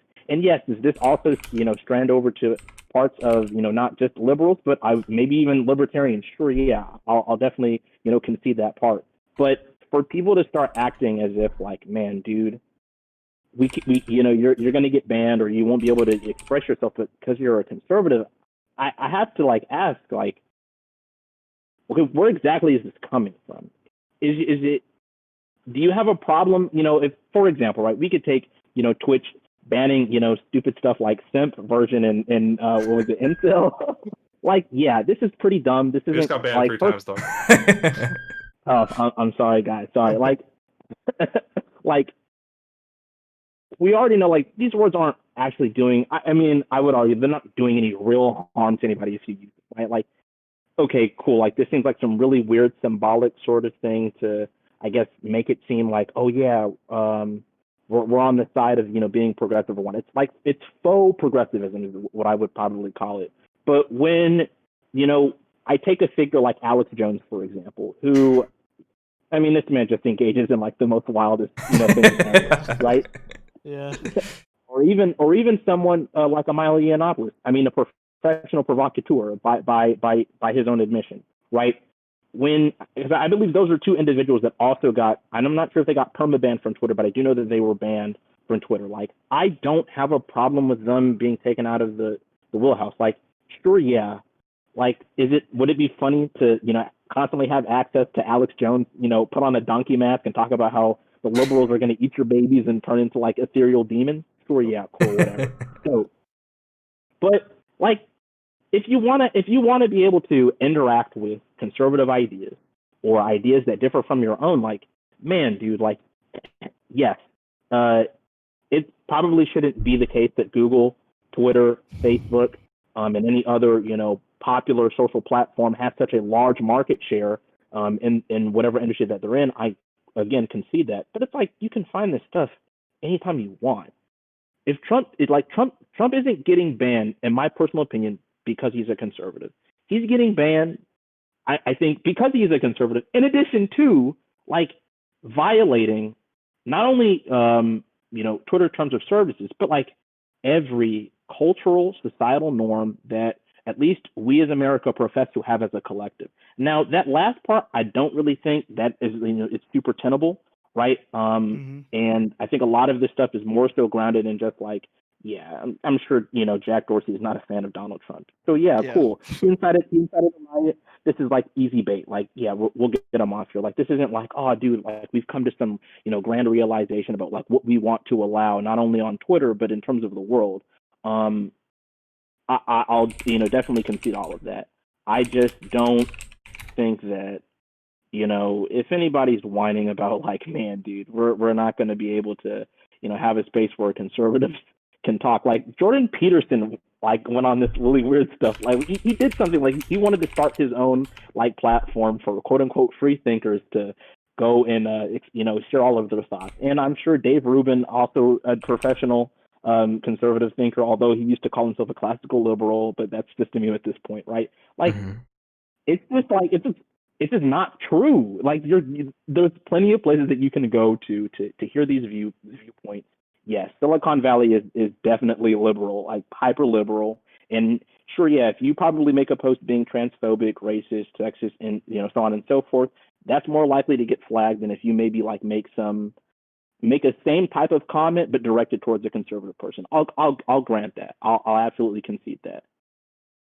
But at that point, I would just argue for more consistency, not that we just shouldn't ban anybody. Period. Like, there's the paradox of like being tolerant. Like, it's like when you're being tolerant of the people who are intolerant.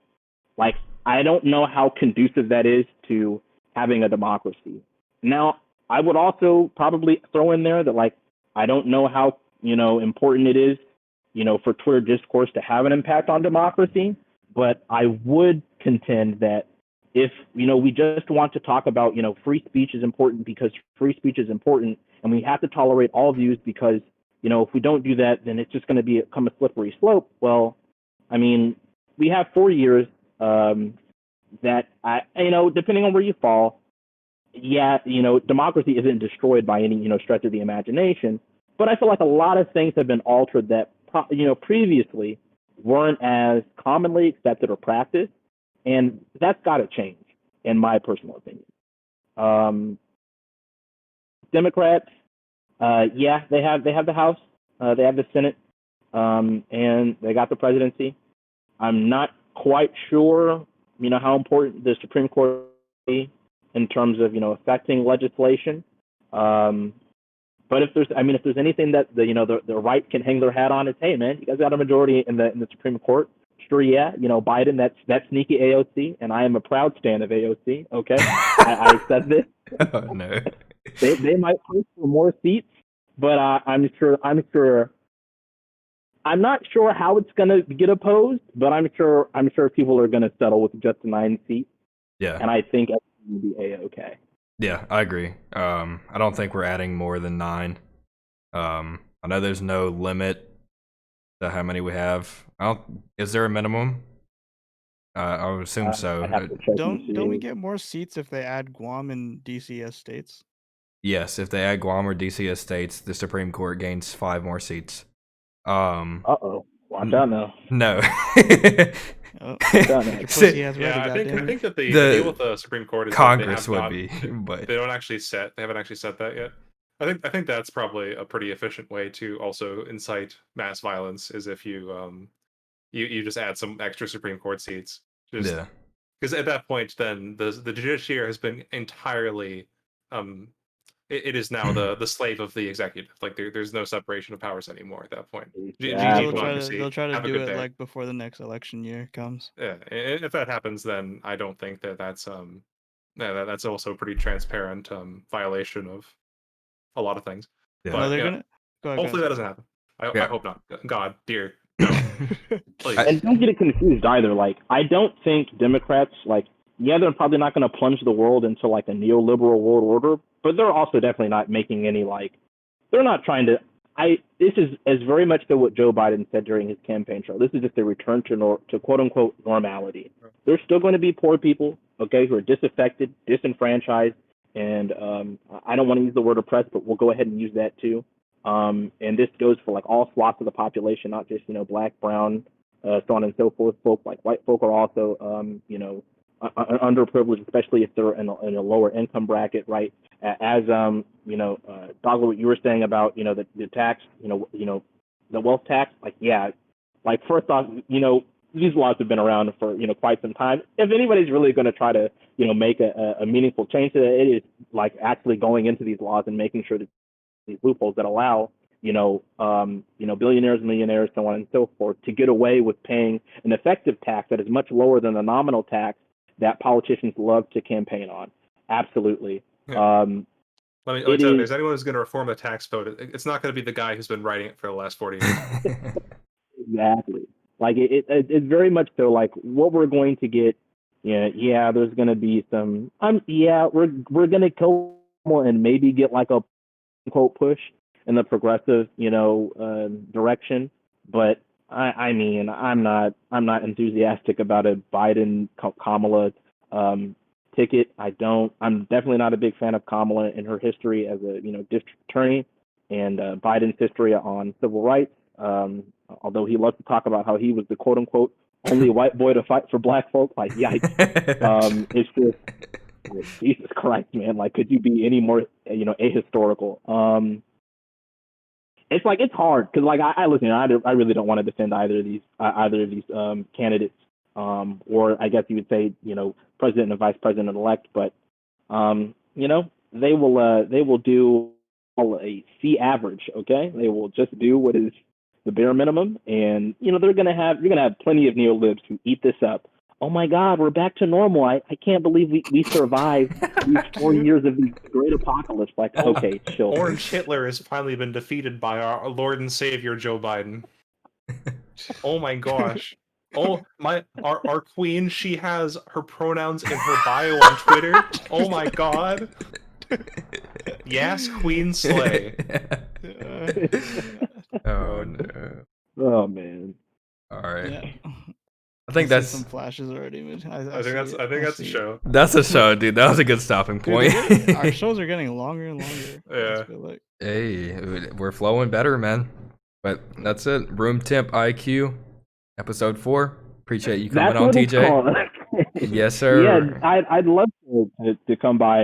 If not, every time, just regularly. My bad. I had to run out. My sister was Oh, you're making fine, man. Yeah, Gotta we're go probably care gonna for have a the room. rotation. Like, I don't think Okay. I'm gonna be at every show, for example. Gotcha. Yeah. But yeah, gotta do what you got. And Jarek, if you'd like to join next week, Saturday, just hit us up. We'd love to have varying opinions, especially myself. I like hearing different opinions. But yeah, thanks for stopping by. Room Tip IQ, episode 4. Later.